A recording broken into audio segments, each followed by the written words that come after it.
नासिन ख़बर मां शेयर कंदासीं। हैदराबाद पुलिस तां हाफ़राए करे अपाहज बणायल दीपक राज सुनीता राठौड़ सां लाॻापा ख़त्म करे छॾिया आहिनि। दीपक राज ऐं सुनीता राठौड़ जी अलहदगी जो हलफ़नामो मंज़रिआम ते अची वियो, जंहिंजी दीपक राज बि तस्दीक़ कई आहे। दीपक राज जो चवणु आहे त सुनीता मूंखे छॾे वई आहे, पुटु रोहन मूं वटि आहे, सुनीता सां हाणे को वास्तो न आहे। अव्हांखे इहा ख़बर ॾियो पिया हैदराबाद पुलिस तां हाफ़राए करे अपाहज बणायल दीपक राज सुनीता राठौड़ सां लाॻापा ख़त्म करे छॾिया आहिनि। हलफ़नामो मंज़रिआम ते अची वियो आहे।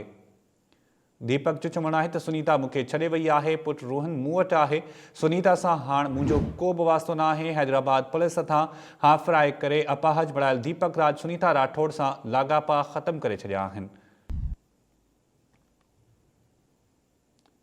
दीपक राज ऐं सुनीता राठौड़ जी अलहदगी जो हलफ़नामो मंज़रिआम ते अची वियो आहे, जंहिंजी दीपक राज तस्दीक़ कई आहे। हलफ़नामे में सुनीता राठौड़ मुस्लमान थी आहे, इहो पिणु चयो वियो आहे। तफ़सील मालूम कंदासीं। फ़कीर सलीम लाइन ते मौजूदु आहे। फ़कीर सलीम, छा अपडेट्स आहिनि? जी बिल्कुल, शायद ही इन ताईं अफ़सोसनाक ख़बर असीं पंहिंजे नाज़रीन सां शेयर करे रहिया आहियूं त हैदराबाद पुलिस तां जेको 5 साल अॻु में हैदराबाद पुलिस पारां मुबैना मुक़ाबले खां पोइ जेको हाफ़राई थियल हुयो दीपक राज, उन दीपक राज जी जेका घरवारी सुनीता, उन सुनीता ऐं दीपक राज विच में जेके आहिनि सो तालुकात ख़त्म थी विया आहिनि। इन क़िस्म जो हिकिड़ो हलफ़नामो साम्हूं आयो, जंहिंखां पोइ असां दीपक राज सां राब्तो कयोसीं। दीपक राज इन ॻाल्हि जी तस्दीक़ कई आहे त संदसि पुटु जेको रोहन आहे उहो साणसि गॾु आहे, जॾहिं त जेका ज़ाल सुनीता आहे उन सां हाणे हुनजो को बि तालुक़ु न आहे। दीपक राज जी सुनीता जे हवाले सां जेको मालूम थियो आहे, सुनीता जेका आहे सो मुबैना तौर ते पंहिंजो मज़हब तब्दील करे छॾियो आहे, रमीज़ नाले शख़्स सां शादी कई आहे, जंहिंजो जेका दीपक राज जे जारी कयल एफिडेविट में मौजूदु आहिनि शयूं, त हुन लिखियो आहे त जेका सुनीता आहे हू मुस्लमान थी ऐं हुन जेका आहे सो हुन सां शादी कई आहे रमीज़ नाले नौजवान सां। त हाणे जेका ही सूरत हाल पैदा थी आहे, उन खां पोइ दीपक राज जेका आहे सो पंहिंजे घर में ताईं महदूद आहे ऐं हू पंहिंजे पुटु समेत कराची सदर इलाइक़े में रहे थो, जॾहिं त सुनीता जेका आहे सो साणसि अलॻि थी वई आहे।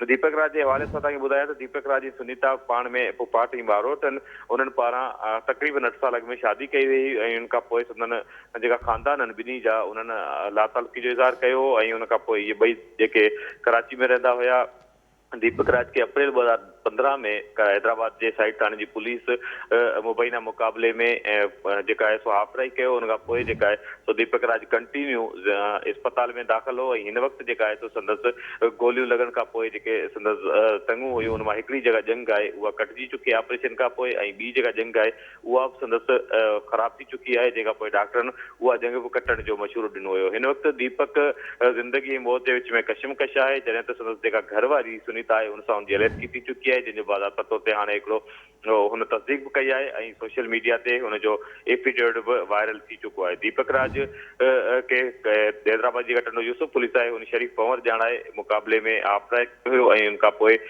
जेका संदसि ज़ाल सुनीता आहे उन सुनीता पारां हाईकोर्ट में पिटीशन दाख़िल कई। हाईकोर्ट में पिटीशन दाख़िल करण खां पोइ हुनजो जेको सिंध सरकार खे हाईकोर्ट हुकुम ॾिनो हो त दीपक राज जी जेका अॻूणी घरवारी आहे सुनीता, उनखे सरकारी जेका जॉब ॾिनो वञे ऐं सिंध सरकार पारां सिहत खाते में सुनीता खे नौकरी ॾिनी वई। ही सॼो मामिलो जेका आहे उहो हिन जी बैक जेका हिस्ट्री आहे उहा मौजूदु आहे, जॾहिं त हिन वक़्तु जेका आहे तो सोशल मीडिया ते हिकिड़ो एफिडेविट साम्हूं आयो आहे। उन एफिडेविट में इहो साम्हूं आयो आहे त सुनीता ऐं दीपक राज जे विच में जेका आहे सो अलहदगी बाज़ाबता तौर ते थी चुकी आहे ऐं जंहिंजो दीपक राज पाण बि एतिराफ़ कयो आहे त हुनजो हाणे सुनीता सां को बि तालुक़ु न आहे। जी अच्छा फ़कीर सलीम, दीपक राज तरफ़ां जेको एफिडेविट साम्हूं आयो आहे, उन खां पोइ सुनीता राठौड़ जो को बयानु साम्हूं आयो आहे?